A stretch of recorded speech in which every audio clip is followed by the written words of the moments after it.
economy, what's going on the ground.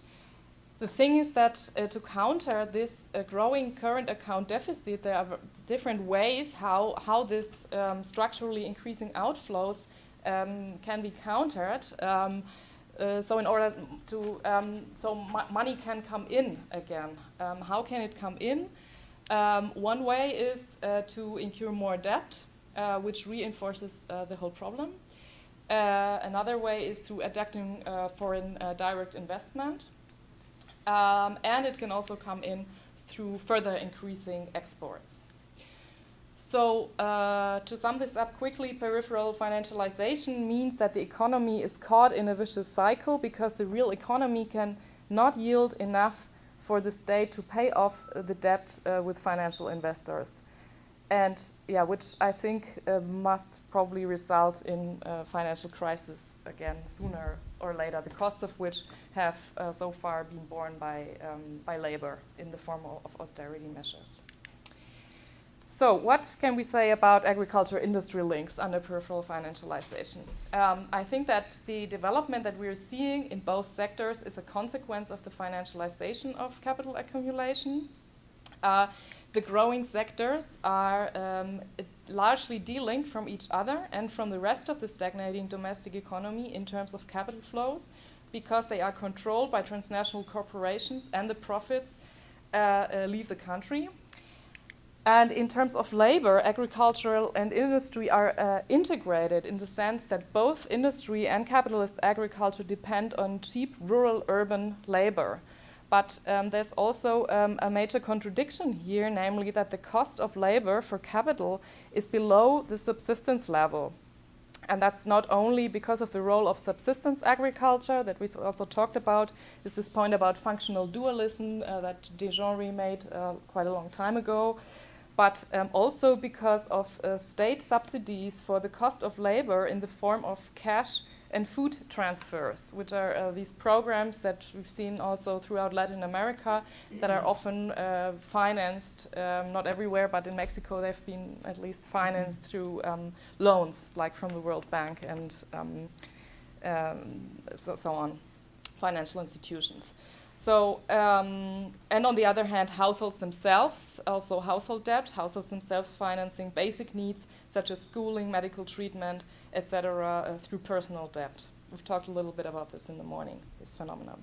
So, cheap food and cheap labor is a condition for the system, but it's also inherently contradictory because it's financed through debt. So in sum, these tendencies bear the question, to which extent is it still useful to discern agriculture and industry as qualitatively different sectors of the national economy?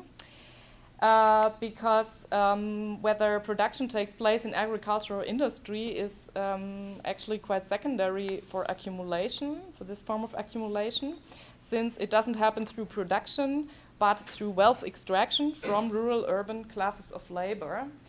And I think that, well, it seems to me that rather than agriculture, industry, or urban-rural, the more fruitful distinction for further analysis may be the one between the TNC-controlled export sector and, on the one hand, and the hollowed-out domestic economy, on the other hand, with the latter ensuring the provision of cheap labor for the first. Thank you very much.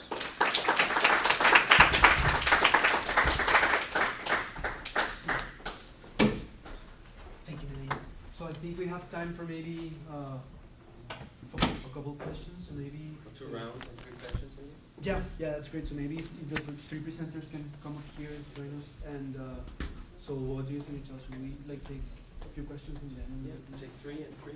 Great. So, anyone has a question? I have a question for Maranta. I was wondering, because I'm not an expert of the topic, but being Greek, I know that there is a very particular EU policy for subsidies, and I was wondering how this plays out in your case and why there is this huge asymmetry in Spain. I mean, are subsidies channeled in GM products in relation to other countries differently, and how does it play out with the EU system of subsidies in general? Yeah, EU system of subsidies for food and agriculture is called The Common Agricultural Policy. Common Agricultural Policy, and now it's changing. Yeah. So for many years it has been granted on the criteria of productivity and yields. So therefore, for instance, in Spain it was very well known because in the southern, like in the study, the land is very highly fragmented. So it's like medium or small agriculture. But in the south of Spain, there's like massive pieces of land with one owner and linked to the aristocracy, and they were given all the subsidies, the public subsidies were for these aristocrats. In the case of maize, they receive. I mean, they don't discriminate. Okay. There's no criteria for discriminating conventional or GM. But of course, because organic is so marginal, it's not. They are never subsidized. So also this plays again in the imbalances of the agri-food system, of the difference of the models. So there is no particular, let's say, way of helping make organic products more competitive. If they change the criteria, if the EU had a criteria of toxicity, for instance, of residues, then that could be a possibility, but it's not in their frames, basically. Yeah. Okay, so any other question? Nicholas's presentation is quite similar to mine yesterday. Not a similar theme. Difference being that I was looking more at the global city. You seem to be interested in urbanization more generically. Actually, I came to that agenda, that research agenda, by trying to rethink through urban struggles and trying to understand the global context in which urban struggles can discover the parameters of possibility and so on. How did you come to your research agenda? Well, the general framing was a very ambitious project, which is rethink a bit the history of urbanization, not as the history of city growth, but as the history of hinterland growth. So every city, I mean, if you go back in a very primitive types of, the city-states of the ancient world, right? The city-state is not only the settlement, it's also, the land it controls and upon which it actually, manages to exist. And